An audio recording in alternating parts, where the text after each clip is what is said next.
Hey everybody, this is Tony. And this is Paul. We're coming at you from the Friends for Life podcast, where we discuss the ongoing lives and issues of people with developmental disabilities to spark positive change in the field. And we have a lot of fun doing it. Making sure that individuals are reaching the goals they have set for themselves. That's one of the many goals of Assured Health Services.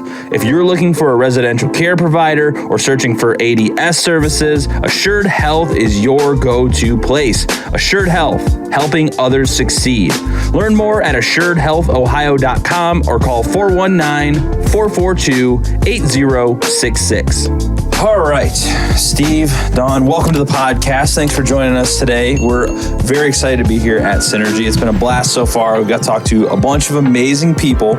So Let us know, well, we know because we're here, but let the people listening or watching the podcast know what Synergy is all about. I think one of the biggest things that we always say is that synergy is not something that you can explain. It's more of something that you have to experience. And we've seen it time in and time out that once you come back over and over again. We've seen lots of people. This is probably my 18th year being part of the conference. And we've seen people that have come back for that whole time. I mean, these are friends that we meet year after year. Yeah. I've seen people that I've serviced. I've been doing this professionally for 22 to 25 years now. And I've seen people I haven't seen in 15 plus years, and it's just so amazing for one to see their growth, and for two to see them be a part of just the community that's here. So like, Steve, how does the community even exist like this? Like, where does it start? It's interesting. We brought people together because they wanted professionals and people with disabilities and families to have a place to come and just meet and talk about people. So there's other conferences in Ohio, but they're mostly like about Medicaid and kind of stuffy stuff, which isn't what people want to hear and learn. So put the conference together to bring people together, and it's on a level playing field, so nobody cares what you do, whether you're a superintendent, whether you're a custodian, nobody cares. It's not about titles, it's about really relating to each other, learning from each other. We call it side-by-side learning, so we all learn at the same time, at the same level, at the same pace. Beautiful. Yeah, there's a lot of different educational moments that I wasn't even really prepared for. I thought like, whoa, are you really about to talk about this topic? Like, is that a thing? So I like that a lot. Who helps inspire those kind of conversations? For us, it's a team approach. You sit in a room and just talk about what do people want to hear. So a good example is sex. Yeah. So people think people with disabilities don't think about sex or don't have sex. Well, they're no different than you and I. I mean, that's typical conversation. So you think about how do you work that conversation in, make people feel comfortable with the conversation, and then help educate people at the same time. But it's just kind of, I would call it brain think. Just people can give us suggestions at the end of the conference. What do you want to hear? What do you want to see? But we're always looking for those new topics or different topics to kind of put out there for people. Gotcha. Yeah, and I think it's, finding out what do people want to learn about? And actually asking the people who are attending the conference, what is it that you want to learn next year? What are some changes in learning that you've seen over the last maybe 10 years or so? What have people, because as we've done this podcast for almost, 4 years now, we've seen the things that we've talked about change drastically from, pre-COVID to now what we talk about. And now it's a lot of technology-based stuff that's happening at a rapid rate. So what have people been interested in learning over the years? How's that shifted? I'd say that people are more open to having those topics that were taboo at one time, and being finding the resources for it, because there were not resources for it at one time. And so finding that and being open to that, I think is one thing. I think some also is learning people with disabilities. I don't say have bigger brains, but there's so much more that they think about that people don't know that they think about. So when historically people said we should talk about advocacy and how do you advocate for yourself, like the basic topics, but I think people realize there's so much more inside that people can offer. So offering a wider, let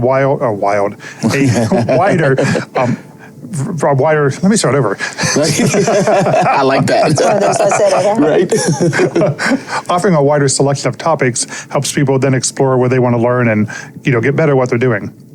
Yeah, absolutely. There's been a lot of vendors that I've seen. I mean, is it to the point because of the growth as so much that you guys have to kind of pick and choose which vendors, or is it still open range? Like anyone can come and anyone can be a part of it?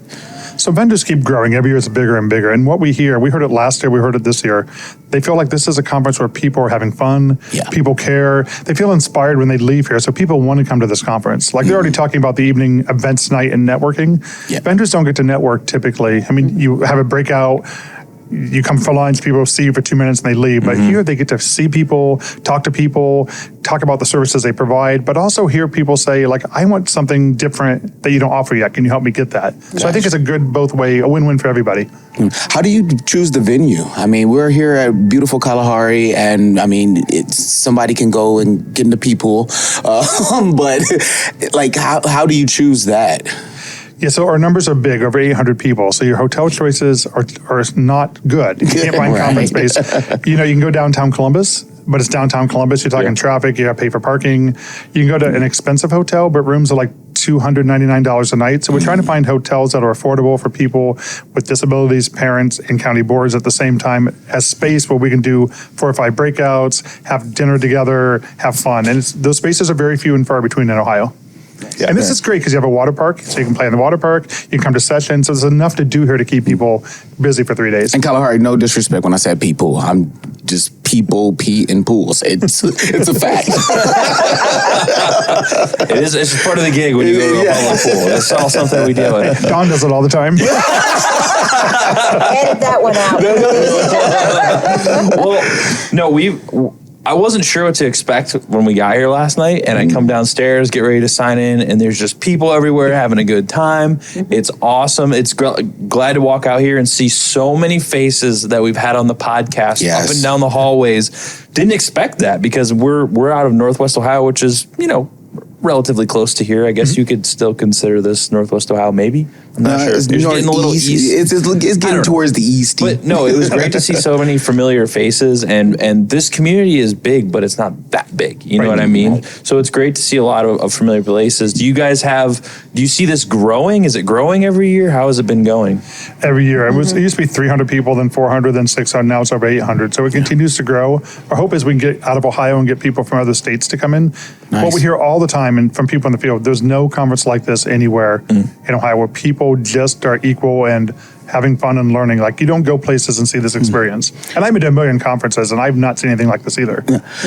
What would you say, both of you, is your favorite sessions today, your favorite breakout sessions, or your favorite speaker or anything? I know I'm putting you on blast. Somebody's going to be mad later.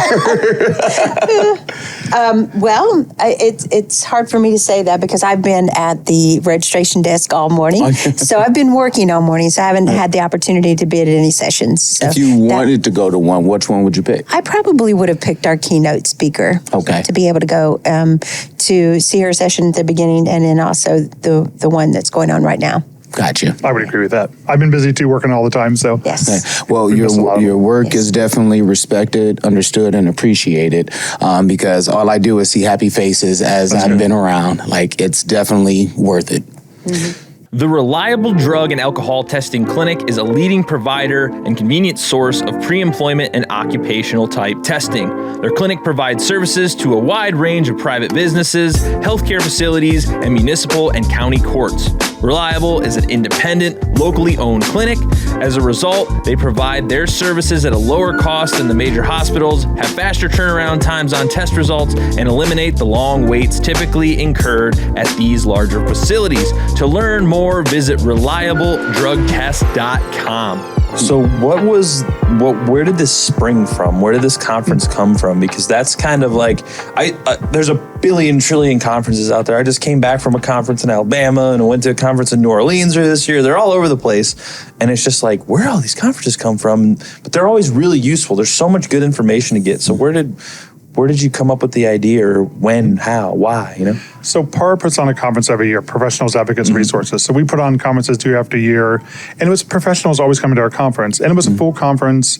And then Ohio Self-Determination Association had people with disabilities, they did their conference. And we had a conference, I bet it's been 15 years ago, and the conference ended, and the director of that agency was talking about having another agency join them, and they were thinking people first, so people with disabilities. And I said, what about PAR and OSDA doing this together? And Dana, who runs it, said, we don't seem like a natural fit. I'm like, exactly, we're not a natural fit. So we joined the first year and did the conference together. It was good, but the interesting piece, which I think is good to hear, after the first year, the comments we got back were, I come to conferences to get away from people with disabilities. And people with disabilities said, how rude of county board staff to be on the phones all the time, coming in and out of sessions. And then we said we'd do the conference again, and we said we have to because we think the field is way out here and the field's way back here. So those kind of conversations quit after the first year. Like we've kind of adjusted. People started realizing this isn't about territories, this is about people coming together. And it's been a success ever since then. And I think people like that piece of it. But the first year was really, It was rough. the vows weren't great. And it's because people were siloed. And in a system where you serve disabilities, you can't be siloed. You have to open the door and invite everybody into that room. And this is a place where everybody can come into the room. And that's the best thing. You're always going to be worse the first time you do anything. Yes. So you learned from it, and you've gathered a whole lot of momentum to continue growing and to continue expressing wonderful outlets for others. So what's the future holding? Like, where are we going next? Other than just growing in more people, are there any kind of behind the scenes things being talked about? We always want to change, so we want to keep improving. I don't know what that is. Again, out of state, we think this resource is out of state we don't know about. So bringing people in and partners, again, to make us more diverse will help us just become stronger. Yes. Shout out to Ohio for actually, we're like the innovators, I think, in so much DD advocates. I agree. But please, Dawn, go ahead. So, I just think that as we go along, resources are just going to become smaller and smaller. So I think partnering up with different states, different organizations is going to allow all of us to learn more of how can we be good stewards of the resources that we do have. And I think this is a great way to do that, to be able to have different conferences, outside of Ohio, still here in Ohio. We still, enjoy, I think we will always probably be here at Kalahari. And this is a great venue. We love it here, and they're very, very good to us. They're always accommodating in any way possible. We are lucky because we get sponsors. So the first year there was like 4 sponsors. Now people are sponsoring. They want to sponsor a conference, $500, $1,000, because it keeps the cost down to make it affordable for people to come. So the goal is really get people to sponsor it and then talk about how great the conference is. So that's what we try to get out there. Oh man, that sounds like what I do in the bathroom every morning. I try to tell myself how great I am so I can go out into the world. There you go. Well, so everything we've seen so far has been wonderful, and everybody seems to be having a blast. I saw some things online maybe about stipends or stuff that help people because, it's no secret that a lot of people that have disabilities don't always have the most money in the world. How can people get here affordably if, say, they want to attend? Because I've gone to conferences on grants and stipends and things like that. So what options are there for people like in my pocket? Like, oh goodness, he's always asking me for money to go to things. Well, I think we do offer stipends for people, and to make it a little bit more affordable. We also just ask people to help to actually work at some of that to help with the expenses as well. Some people do fundraising, so they know ahead of time, a year ahead of time, so they do fundraisers to raise their money to come to the conference, which is great. It gives them some invested interest in coming here, so they attend the sessions. They don't sit out in the lobby and do nothing all day. They actually paid to come here, so they want to be part of it and learn, and that's what's awesome about it. You give people responsibility, and they take it. Yeah. Being someone who grew up in the field and being around this environment, I can't say it enough. It just feels so uplifting. So I want to give you both your flowers and being such advocates and strong professionals to continue doing this. Like, it's very, very much appreciated. Thank you. There's a cool story, if you don't mind. Please. There's a couple stories, actually. A lady, a mother and son. So the son came to the conference one year. And he went back home and he said to his mother he wanted to move out on his own. Nice. And we didn't know any of this. And his mom's like, well, what do you want to move out on your own? So he ended up moving out. So a year later, she came down to the conference and she goes, I want to know what happened at the conference. She goes, my son came home and said he wanted to move out. He wanted to be independent on his own. She goes, what made that change? And she, day one, came back to me. She goes, I get it now. Like, you've made him want to do something different and be on his own and be independent. And I think that's awesome because mom goes, I thought he was going to live with me until I was 99. And he came home one day and just inspired because of the conference and the people he met here, talking to people who were moving out on their own. And that's nice because Yeah. otherwise he'd probably still be living at home with her. And Right. And I saw him again a year later, and they're both very happy. They're like, we have fun together. We don't have to live together. Exactly. I think, a lot of times we tell people, it's time now for you just to be mom. Yes. Not to have to be the caregiver, not to have to be guardian, not to have. So we help people to understand you can be your own guardian. We just, help with some supported decision making and that type of thing. But it is very inspiring to see relationships even to develop at conferences. We've seen people get married, and we've have relationships. Yes. Nice. It's just the peer-to-peer type of growth. I mean, sometimes I think, are a little too overzealous in what we can offer to the people we care. We're not the experts. Exactly. Right. And sometimes it might take someone who's in their shoes to show them the steps to take. Right. Bars. Yeah, and we also talk about things are better caught than taught. Yes. And so More it bars. is. Nice. So it is one of those things where people see the example, and then people coming back year after year after year to see that it works. Yes. Yeah. So yes, learning from peers is important. Bonding is important. Me and two gentlemen bonded in the elevator this morning over breakfast because we were all starving and ready to get down here and eat. So that was a good time. One thing we cannot dismiss, a little bird put a word in my ear, said somebody was in a famous movie, possibly. God's sake.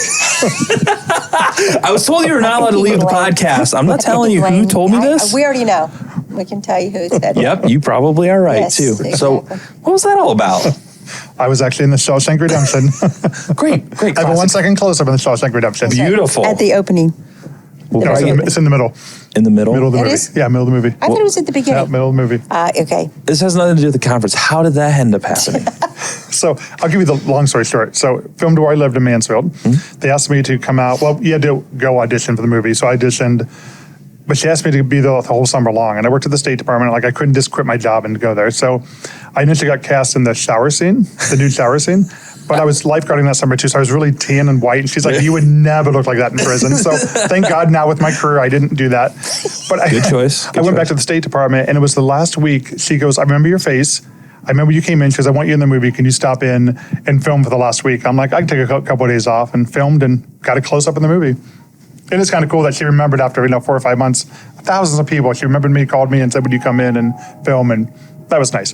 Well, you were probably the most famous person we've had on our podcast so far. So congrats to you. Thank you. No, we really think what you're doing here is awesome. I had no expectations. I've been to a ton of conferences, and sometimes they can be a little Dry. but yeah, understatement, yes. But this has been fun. Everybody is just having a blast, and that's what you want to see. I've been to a few conferences where I've had a really good time, and so far this has been one of them. So we're looking forward. I'm hoping I can get into a couple of the sessions here today before it's over. Is there anything that, where can people learn more about the conference? Or on social media, your website? Because we're going to try and push people to come here next year and help it grow if we can, because it's been astounding for even, everyone that we've met here has been just raving about it. So we had to come. What I love is you meet people from all over Ohio. So I have friends, Cincinnati, Toledo, the Facebook friends now, how you doing, where you working. It's people I never would have met anywhere else except coming here. The information, you can go to www.synergyohio.org, which show you information about the conference.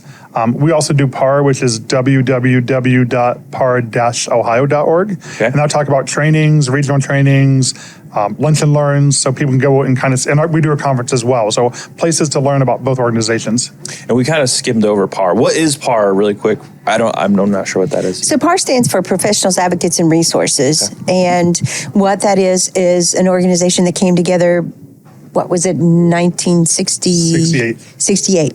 Came together where parents actually started it, correct? Parents and teachers. Yeah, parents and teachers to help people to learn about how to support people with disabilities. Okay. And so it's just kind of evolved from there. It was the only training organization in Ohio for years. And then all of a sudden they started the County Board Association, then Self-Determination Association. But for the longest time, we were the only training organization training anybody in Ohio. Right. So is there anything that you need help with the conference? I mean, that you want people to know?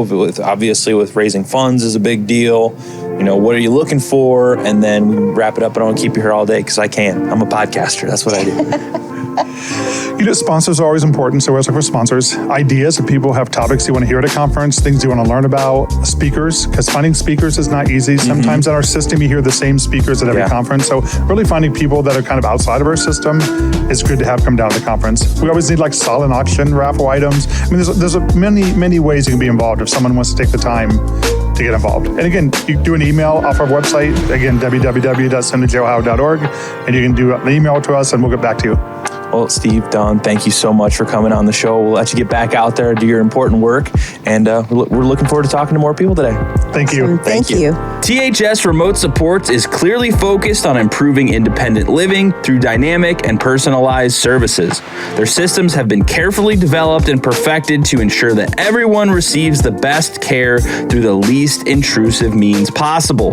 Located in Cincinnati, Ohio, they've spent over 20 years providing in-home supports to individuals with disabilities. If you or someone you know is looking for a remote service provider, go to thsrss.com